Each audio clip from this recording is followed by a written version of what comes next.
Hello, welcome to Video Mania 2. I'm the dude manning the counter, Duncan, and today we're going to talk about Excessive Force from 1993, starring Thomas Ian Griffith. It has an amazing supporting cast: Lance Henriksen, James Earl Jones, Charlotte Lewis, Tony Todd, and Burt Young. So, for a 90s action movie, you're not going to get a cast better than this. This is, one of my favorite types, the modest budget action movie. It has the Chicago setting in winter, so that really adds an element and feel to this. And the musical score is awesome. I mean, it's just some drum, synth, and guitar. Like, at the beginning of the movie when Terrence McCain, Thomas Ian Griffith's character, is practicing kata, getting ready for a big drug bust. He's warming up. You just hear this screeching guitar. I'm like, yes, I know I'm going to love this movie. I found it on the shelves of Blockbuster. And it had a very modest theatrical release with no publicity, and it didn't do anything. Big surprise. It would have if they had put some money behind it. But it ended up finding a following on the video store shelves and on HBO, and it aired on USA a lot too. But it's a great movie. I bought the old VHS at a store called Media Play. It sold lots of physical media. I used to buy all my music and my movies at that place. I miss that store. Anyway, back to this. I got this DVD off Amazon. I'm very fortunate. I have a 4K player that upscales it, so you have a pretty good looking presentation of this. So about as good as it's going to look, because I was conflicted about talking about this because it's not available to stream on Vudu or Google Play for people to rent and discover this, and I think that's a shame. So this is a movie I'd like, if you could find it on eBay or Amazon, buy it for $5. I recommend it, because if you like 90s action movies, you're gonna love this. Now, the plot is, Terry McCain, Thomas Ian Griffith's character, is a Chicago cop. And the excessive force title comes from he'll beat up a few henchmen a little too much to get the information he needs, and or to get a confession, because he knows they're guilty, but he's like, I need to hear you say it. So that's where that excessive force comes from, because when they go to trial, they're like, this information and this evidence that was found was obtained through the use of excessive force. So Terrence McCain can't win, and with his obsession with DeMarco, it's just bad. And his partner Dylan and Frankie, they're his best friends and partners. They're a tight trio, and they break up a drug deal, but $3 million turns up missing.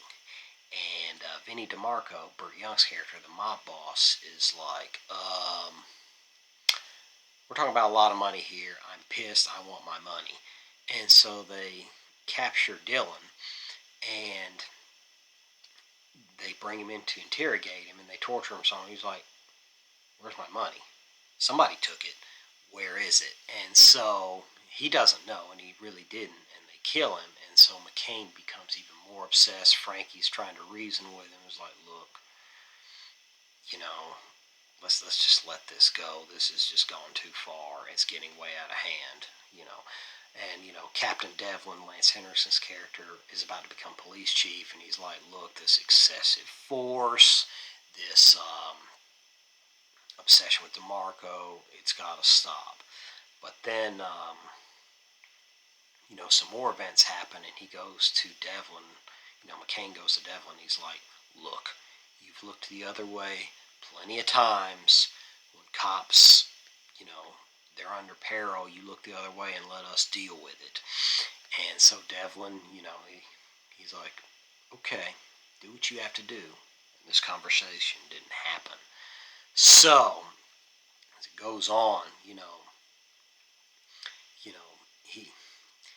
Vinnie DeMarco, the head of the crime family, he turns up dead, and everyone thinks McCain did it. And McCain did go visit him that night and rough him up. So there's two witnesses that he beat up before he talked to DeMarco. So they're like, wow, you've really snapped, haven't you? But he's like, I didn't do it. So there's that mystery element, and there's some surprises and twists and turns. And, he questions friendship and loyalty. And also, his ex-girlfriend Anna, who he wants back desperately, you know, but she doesn't really want to get back with him because the job has gotten to him so much. So all that's kind of explored a little bit because so that's what goes in here. And the Chicago setting in winter, so it's got a gray feel and there's snow.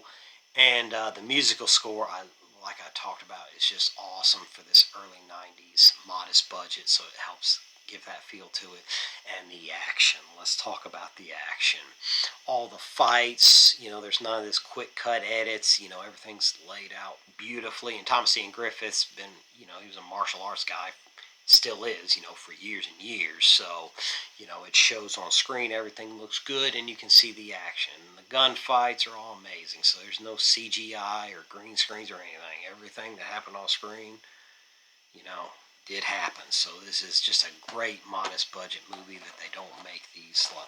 They don't make them like these anymore, and that's a shame. So if you like this kind of stuff, I recommend going on Amazon or eBay or something. Pick up a copy of this. And Thomas Ian Griffith, I'm happy for him because he's returning as Terry Silver in Cobra Kai season 4. So that's going to be really cool to see him return because I think he's a great talent, and I think that's what really made this movie so special was the acting and the atmosphere, and everything came together beautifully. And I'm so glad I discovered it on the video store shelves. And so I really recommend it. I can't talk highly enough about it. So, sorry, I'm trying to phrase this right. But anyway, have a great weekend, everybody. Let me know in the comments what you think of it. Are you willing to give it a look? And also, if you're looking for older movies that are waiting to be discovered or, just throwback, stuff like that, so like and subscribe to Video Mania 2. This channel's all about that stuff. Now, have a great weekend. I'll see you next time.